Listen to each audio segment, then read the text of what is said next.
Thursday, August 22nd edition of the Sportsline Podcast here on our CHCH media platform. I'm Bubba O'Neil. Hey, many of you have recently messaged me and said that our podcast is becoming part of your daily routine, and we certainly appreciate that. Folks, as you know, we've chatted with many outstanding media members from Southern Ontario who have so much to offer. Yet at times in this congested and competitive landscape, some of those broadcasters have become casualties of a downsizing media business. This frequency, 900 on the AM dial. Call letter CHML. We are 900 CHML. Listen anywhere you go on the iHeartRadio app. We have some important news to share with you. Today, after decades of serving the great city of Hamilton, we want to inform you that we will be closing 900 CHML. We want to express our gratitude to each and every one of you in the community, and most importantly, our advertisers and our listeners. You are the cornerstone of our station's legacy. Thank you. Certainly not a great day 7 days ago in our media landscape, especially right here in Hamilton. We bring in Rick Zamperin, who unfortunately was, I figure, a keystone, a part of that station that we listened to for so long. Rick, thank you for coming in. I know this can't be easy. Yeah. What's up, first of all? What's up? A lot is up, to be honest. Over the last week, there's been a range of emotions in terms of everything under the sun, from, a measure of satisfaction on what we achieved for nearly 97 years. And there was many more, incredible broadcasters before me. And I can name a few of them, including, Norm Marshall, who you guys at CH know quite well, Perce Allen, Bob Bertina, Bob Hooper, Paul Tipple, Jeff Story. The list goes on and on. Bill Stirrup. And, I think the foundation that they set long ago really made it easier for broadcasters like me to kind of continue their story and carry the torch and, tell the stories of Hamilton and Hamiltonians and relaying the information that mattered to our listeners for eons. And we really got, a lot of feedback from our listeners, good, bad, and otherwise, in terms of our coverage and the things that we focused on and, the issues we talked about. And maybe there was a differing of opinion sometimes, but I think Hamilton always appreciated that CHML was there to kind of bring the stories about them to them. So, it's been a roller coaster of a week emotionally, for sure. I'm sure it has been. I'm sure you've heard from so many people. Yeah. I mean, like I said, what's happening with this Sportsline podcast and people saying, I find I'm listening to you more on a daily basis now. Yeah. I mean, and 900 CHML was uber that. Right. That is a part of people's lives for nearly a century. Yeah, I think it became habitual for, many radio listeners, whether it's here in Hamilton or other cities. You get into the habit of, connecting with the announcers who are on the radio station. You want to hear their opinions on certain topics or stories, but you also want the information of what's happening in your community. And right now, I think there's a void in terms of, local news coverage from a radio standpoint. CH does a great job of covering the local issues. Hamilton Spectator is there as well to, give people the information and the knowledge that they'll require to get on with their day. Not having that in the immediacy of radio, I think, is going to be a big chasm in the city. I think you extend it beyond that, too, because all those things that you did in terms of your titles at CHML, you were a radio personality. Right. And you yourself become, as I said, not only the newscast becomes a part of someone's life, you yourself, whether you've met the people or not. Yeah. I think we always think of it as on our side, but look on the other side, and people feel like they know you, and you become part of people's lives. It's all about companionship, and I mean, TV is the same, and print is the same. As you get to know your listeners from a certain standpoint, because you're relaying a news story or you're talking about a hot topic in town, and you might get an email or something on social media or even a handwritten letter, which still happened, and either thanking you or challenging you on your opinion or questioning what's next or what's going to happen with this topic. And that connection, that companionship, goes back decades, right? This station was around for nearly 100 years, and I think we made a big impact on people's lives, whether it was an emergency big snowstorm, school closures, or, something happening on the 403 or the link, or, the school board had a major controversy, or, something important was happening at City Hall, we got to tell those stories. And it was fun to do that for at least personally, almost 24 years. You had a habit of waking up at 3:30 in the morning, doing the morning show. Nasty habit. But it's part of your routine, right? That's your job, and that's what you love to do. Mm-hmm. 7 days ago, when you woke up at that time and went into work, was it just a normal day? It was, an absolutely normal day. It was, August 14th. We had planned a show. I hosted the show, 5:30 to 9. It was, I thought, a really good show with great local content. Our newscasters were on point. Everything. I mean, it was just a normal kind of day. And, after the show, I get called into the office and got told that not only am I, no longer a part of CHML, CHML is no longer. They're shutting the lights out. And, that to me was a huge shock in terms of not necessarily what that meant for my future, because I kind of already knew, my life would change, but for Hamilton, that's going to leave a big void, as I said earlier, in terms of, how are people going to get their information when, they're stuck in that traffic jam, or, they're driving around, or they're at home listening to the radio and thinking, well, how does this impact me?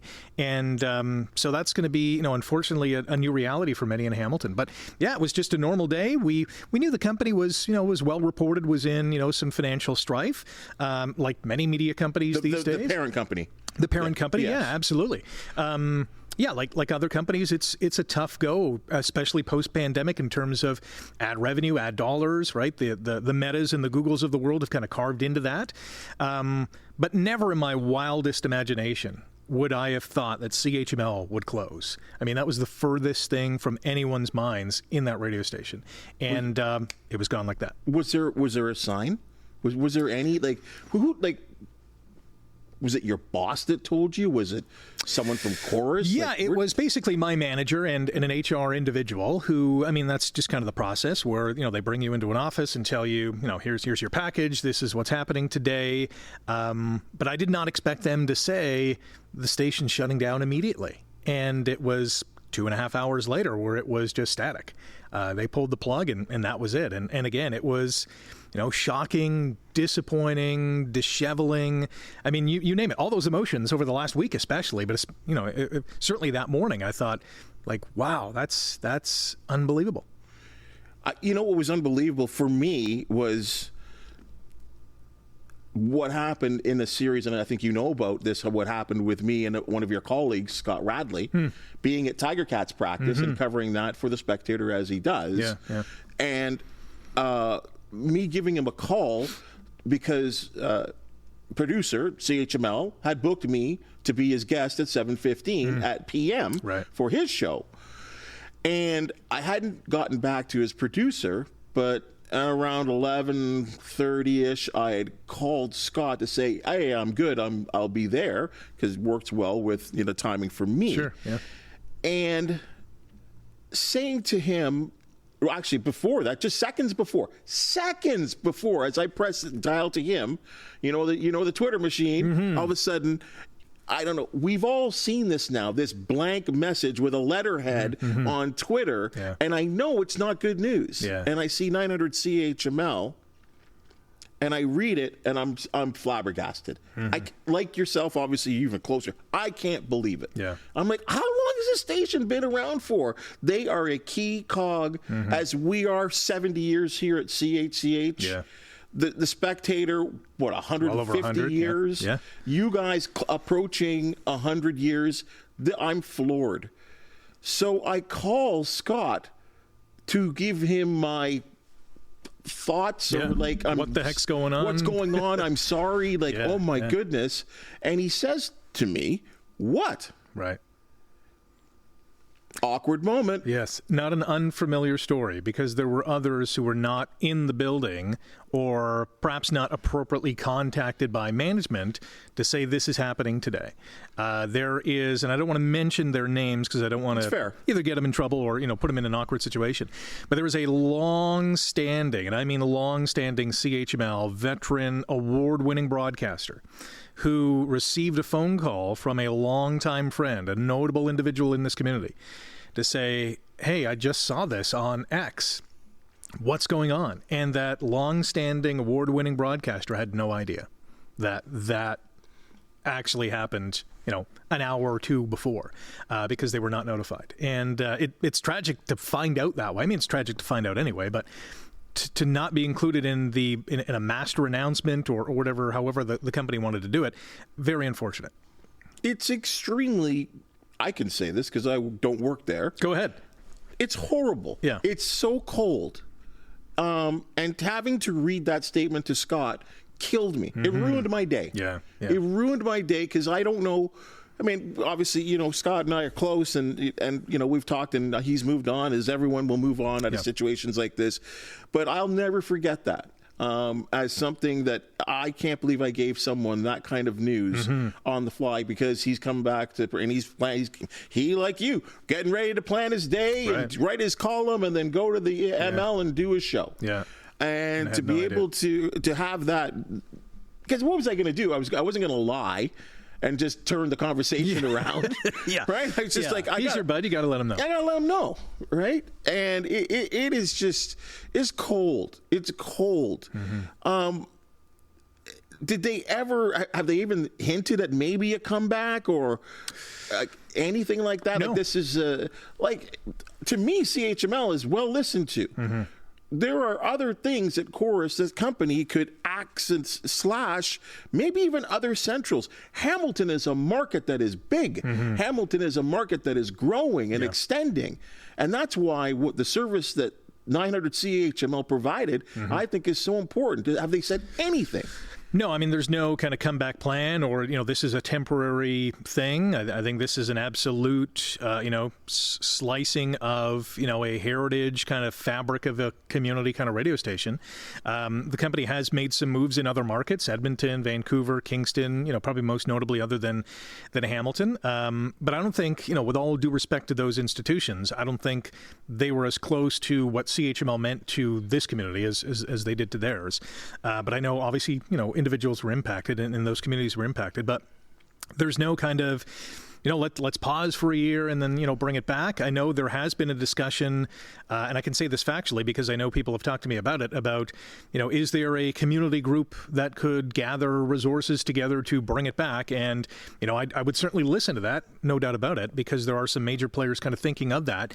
How close or how serious they are, I have no idea. But I love that they're having that conversation, because it proves to me, and I think everyone, that, the station meant something to a lot of people in this community, and not having it around is a void. I was just driving here today, and I always kind of listen to the station as well as a variety of other radio stations to see what they were doing, and not having that option to go to 900 is just killing me, because it hurts that it's not there. What is the future of radio at this point? This is like you said, Hamilton obviously affected. We could go on and on. I mean, even going further back a couple of years ago, TSN, the Sports Network, Hamilton, CKOC, which is just strangely made a comeback here, but for they were lights out for a while. Is there a future for radio? I think it's a necessity. Yeah. Do you think so? I think so. I think it is. I think it's one of those mediums that, especially in times of crisis or an emergency, think about what you would have done without radio during the 2003 blackout. And I know TV stations kind of covered it extensively. Newspapers did a great job, but radio is so easily pivotable in terms of having reporters everywhere, being able to tell different stories at a moment's notice, and covering a story like I don't think other mediums can, because of the immediacy of it and the liquidity of reporters stationed around whatever the situation is. I think there's a place for it. I think they have to figure out how, from a dollars and cents standpoint, how it can work, because let's not forget, radio is free. You can tune into any radio station around the world for free. Go on the internet, go in your car, it's there. You do not have to pay. There are radio stations or radio platforms where you do have to pay to get, that subscription. But I still see it as a viable option. They just have to, and I don't have the answer, but they have to figure out how to make revenue and profit from the platform that we currently have. We have electric cars right now, don't even have AM stations in them anymore. Yeah. But is there a way, and this is something I thought of, there are other Chorus stations on FM that couldn't have been doing as well as 900 CHML was doing it. Like, was that an option? Like, could you not just take all? This is again just me. I'm a TV guy asking a radio guy question, that's why I ask you this. Could you not just take all those AM stations and put them on radio, or put them on FM for the FM stations that aren't doing well? Put it that way. Yeah, in short, yes. Yeah. And actually, that did happen with the company that actually in Calgary, CHQR, another heritage station in Calgary. They broadcast Calgary Stampeders games and have so for years. One of the news kind of talk leader of that city. There was a plan, and they actually executed this, to put the whatever was on AM on the FM in Calgary. And for a while, they kind of test drove it and figured out it did not work because, again, the ad dollars, no matter whether you're on AM or FM, were just not there. So, yes, it's possible the CRTC has to be in on that conversation. They have to basically approve this kind of move. We had talked about it, to be honest, at CHML for years, and maybe it was a pipe dream, but there are other FM stations across the dial that don't have the heritage or the luster or the experience that CHML had. The big difference between what we did at ML and really any other FM station is the amount of resources it does take to do it right. So we had a robust newsroom, even, for 2024. We had, a plan to cover everything that was important to our community, and that costs a lot of money in terms of, paying personnel to do so. Yeah, you can have 3 people do it, but they're not going to cover the city like 8 or 12 would. So having different talk show hosts throughout the day, having multiple reporters, report on situations, having a digital kind of, individual that can, enhance and improve the website and, tell stories on digital, that was all part of what we did. And, you look at, FM stations, and they might have a couple of announcers, maybe 3, and a lot of them are simulcasting, their middays or maybe even afternoons. It's a lot less expensive from a manpower standpoint to operate an FM station than an AM station. And certainly some FM stations will have that kind of manpower, but they're the giants. And I mean, there's maybe 2 or 3 of those in this country. Just extending, what you're going through mentally, I would presume. What about your colleagues?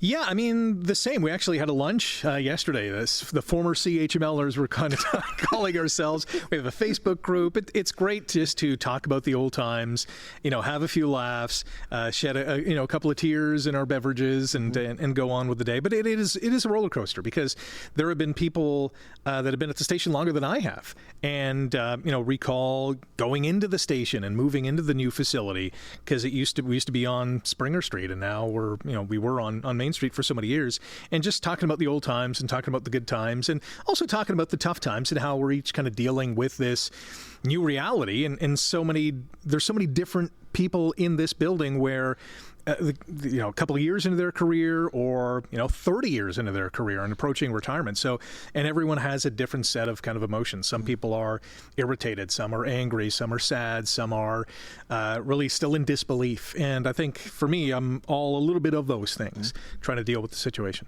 I don't know if I've told you this, but there were so many people, and on Twitter you can @ someone. We're adding at me. I don't know why me.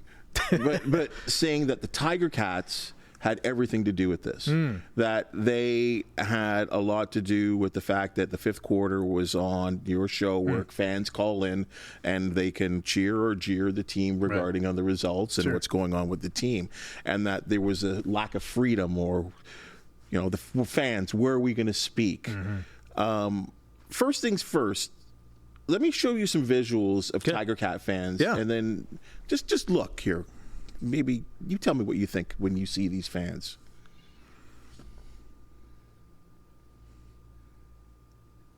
They look stunned and unhappy, Bubba.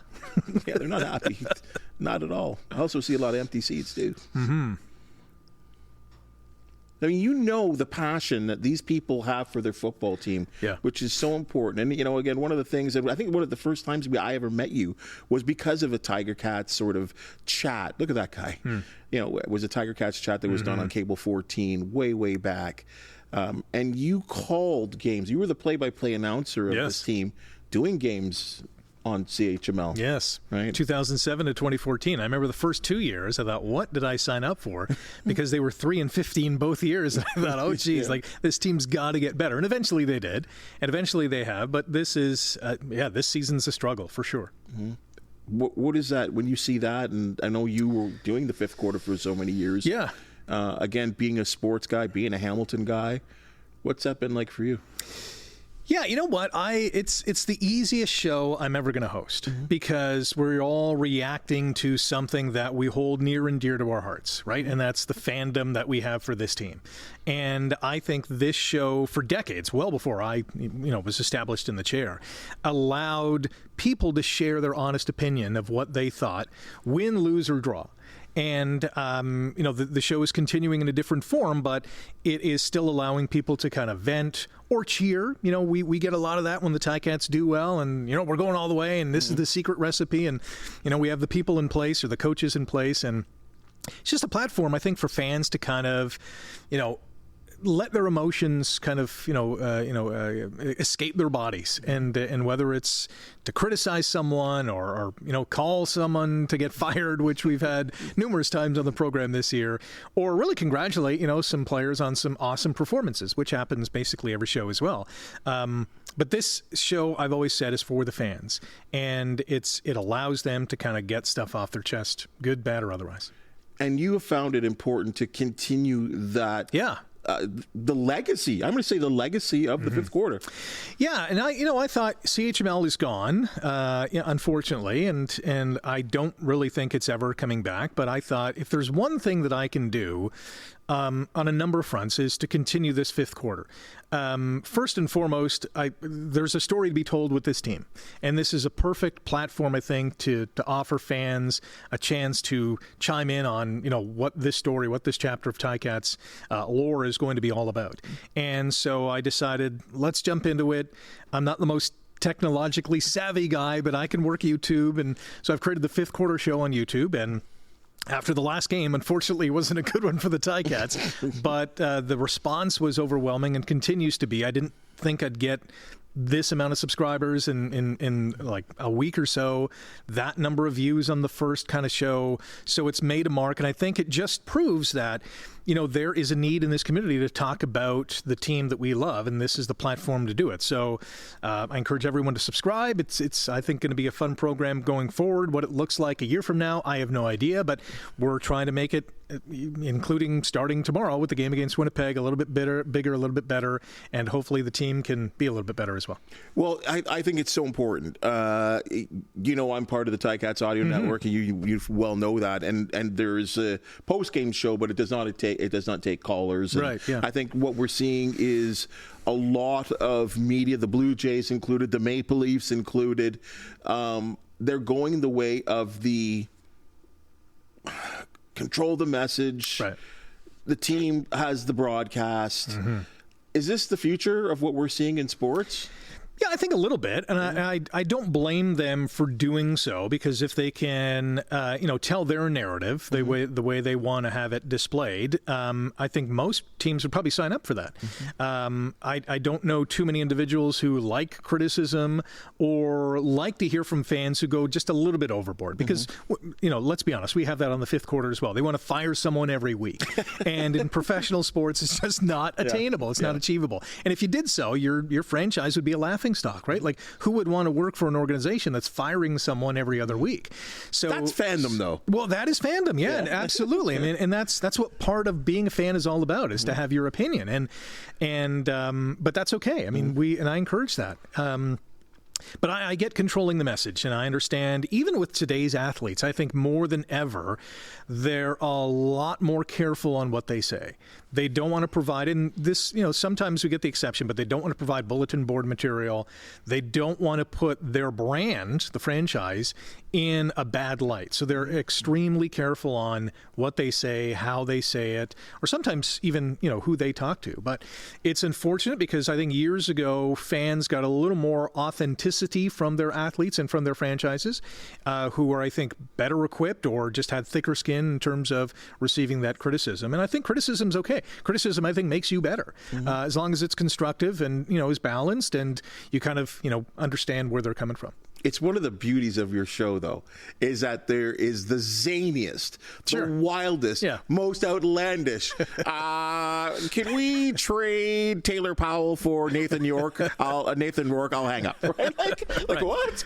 What's wrong with you? You know what I mean? And like, fire this person. Fire the owner doesn't care. What are you talking about? The owner doesn't care. It's good when the place is packed, and when we remember it. I was thinking about the Edmonton playoff game, that East final, when they did the blackout. Right. It was beautiful. Yes. Brandon Banks made that catch against the Sun, whatever, and the place was rammed. And I mean, Tiger Town was rocking. I think about the Grey Cup not long ago. Ackland, catch the ball, please. Like, imagine what we would have been like, how happy we would have been, and what that does for the community.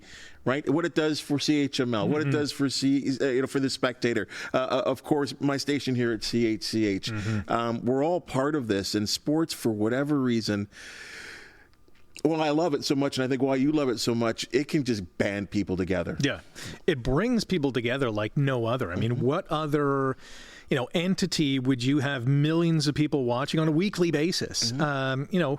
Television shows, whether it's a drama or a comedy, can do that. But from a sporting perspective, we just had the Olympics. We're going to have the Paralympics. The Super Bowl, the Grey Cup. These huge sporting events attract so many people that have a passion about it like they don't have for anything else. It's unbelievable. You can like cooking, but the passion about cheering for the Ticats is going to usurp that other, that passion they have for cooking. So it's amazing, in times of, I always say this, I'm a Leafs fan, I'm a Ticats fan, two franchises that have not won in a long time. The valleys are really low, but I'll say this, that when you get those peaks, when you get those championship runs, when you get those playoff appearances, that makes, I think, the suffering that much more worthwhile, because now you're being rewarded for all the down times. You don't have to answer this question, but I will ask it. Okay. It can't be long before you're back on a mainstream TV, radio, whatever. Do you see that being sooner than later? I'll say this. I'm keeping all my options open. I have a number of people reach out over the last week, which has been absolutely tremendous. The number of people who have kind of texted me or messaged me or hit me up on social media, it's been overwhelming at times. And, I was, early on in the, the recovery process, if you will. There was a couple moments where I was getting choked up at people kind of, saying, hey, we listen to you all the time. You were fantastic. It's part of our daily routine. I think that's kind of what I miss most about it, is just having that routine and talking to individuals on a day-to-day basis. And yeah, I see myself doing something, and maybe a number of things. I just don't know what that is. But again, keeping the options open and just ready for the new challenge. Well, I can say this, Rick, and I'll say this just personally, because you've heard from other people. And I would always consider you a friend, but I'll look on a technical business side of things. Right. You're an outstanding broadcaster. Thanks. You do news. You do sports. You could report. You can host.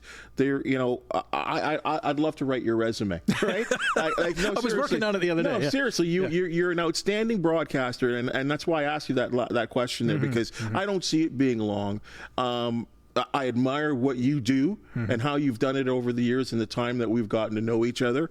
And I can just wish you the best of luck. And I can't wait to see some type of announcement that you're wherever you're going to be doing whatever, because you're going to do it damn good. Yeah, thank you very much. Really? It's been a remarkable ride. I don't think the ride is over yet. There's a couple more twists and turns, I'm sure, but I've had a blast at CHML. There are absolutely no regrets. As you mentioned, a number of things that I got to do, and so many more in terms of having fun with individuals in the community, having fun within that radio station, and I think making an impact, not only myself, but everyone at the radio station, making an impact in this community. We're going to miss it. We're going to miss chatting with Hamiltonians and hearing about their views and opinions, but it was a great ride.